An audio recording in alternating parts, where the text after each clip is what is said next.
After more than 2 decades, Crown Resorts and billionaire James Packer's relationship is over.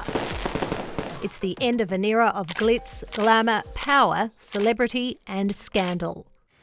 I spent a lot of time in casinos as a kid with my dad, and I ended up thinking, this must be a good business.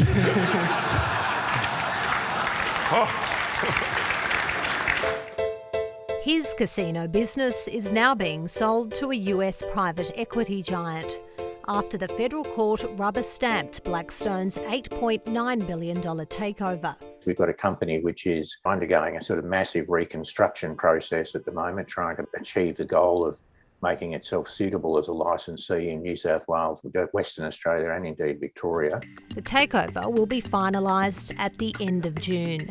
It will deliver James Packer a $3.3 billion payday for his stake in the company.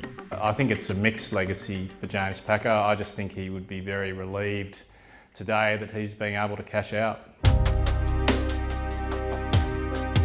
Failed overseas ventures, staff jailed for illegally promoting gambling in China, and several state inquiries triggered by Mr Packer's wheeling and dealing to open a Sydney casino, uncovered money laundering and junket operators with links to criminal gangs.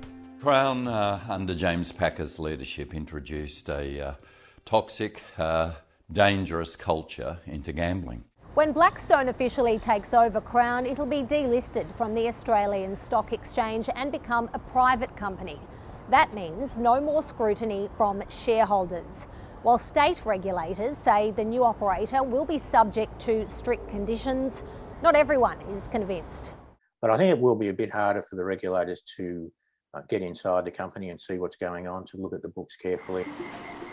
Stars casinos in Sydney and Queensland are also facing money laundering allegations. We need a national regulator. I don't think states are powerful enough to withstand state capture by casino culture. Independent federal MP Andrew Wilkie helped blow the whistle on money laundering at Crown. He's pushing for a national inquiry and a watchdog with investigative powers.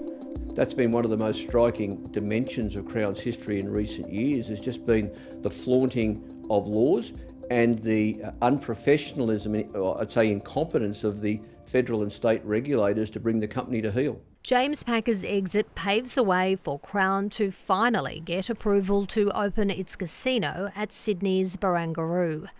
Biographer Damon Kitney doubts he'll be back to enjoy it. Packer's got a number of properties around the world, one in Aspen, one in Argentina. A faded businessman brought undone by his own ambition.